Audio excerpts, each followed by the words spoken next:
आता बातमी आहे राष्ट्रवादीमधून। राष्ट्रवादी काँग्रेसच्या बैठकीमध्ये सुनील तटकरे प्रचंड चिडले। बैठकीमध्ये सुनेत्रा पवारांना उद्देशून त्यांनी खडा सवाल केला। अजित पवारांच्या निधनानंतर राष्ट्रवादी काँग्रेस पक्ष सुनेत्रा पवारांच्या हातात देणं, पक्ष एकसंध ठेवणं यात आपण आणि प्रफुल्ल पटेल यांनी महत्त्वाची भूमिका बजावली। मात्र त्यानंतर उद्भवलेल्या स्थितीमध्ये आमच्या दोघांवर टीका सुरू असताना एकही आमदार अथवा नेता आमच्या बचावात पुढे आला नाही। विलीनीकरण चर्चा सुरू झाली त्यावेळी देखील टीकेच्या तोंडी आम्ही दोघे गेलो, मात्र इतर कुणीही आमची बाजू मांडली नाही अथवा बचावासाठी पुढे आले नाहीत। वरिष्ठ नेतृत्व याबाबत काही भूमिका घेणार आहे की नाही, सुनील तटकरे यांनी बैठकीत हा सवाल विचारला।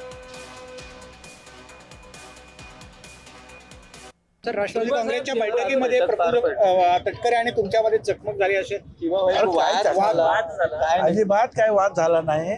त्याच्यामध्ये जास्त बोल मी म्हटलं या मुद्द्यावर बोला रे, आता वेळ होतोय, आम्हाला जायचं आहे, 8 वाजता मीटिंग आहे आमची।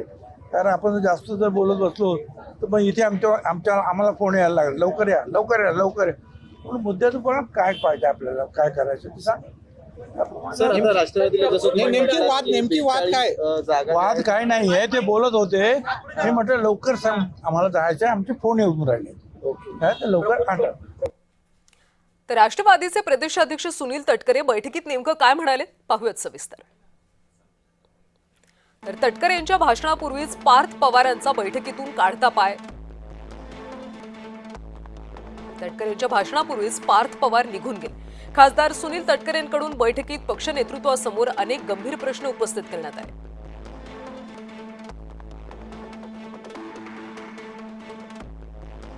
केवळ प्रफुल्ल पटेल आणि मीच टीकेचे धनी का व्हायचं, असा सवाल तटकरे यांनी विचारला। पक्षाच्या विलीनीकरणाची चर्चा सुरू झाली त्यावेळी सुद्धा आमच्यावरच टीका झाली।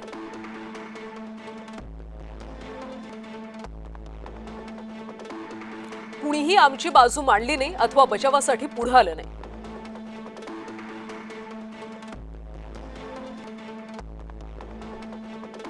वरिष्ठ नेतृत्व याबाबत काही अधिकृत भूमिका घेणार आहे की नाही, असा सवाल तटकरेंनी या बैठकीत विचारला। छगन भुजबळ यांच्याकडून तटकरेंना रोखण्याचा प्रयत्न झाला।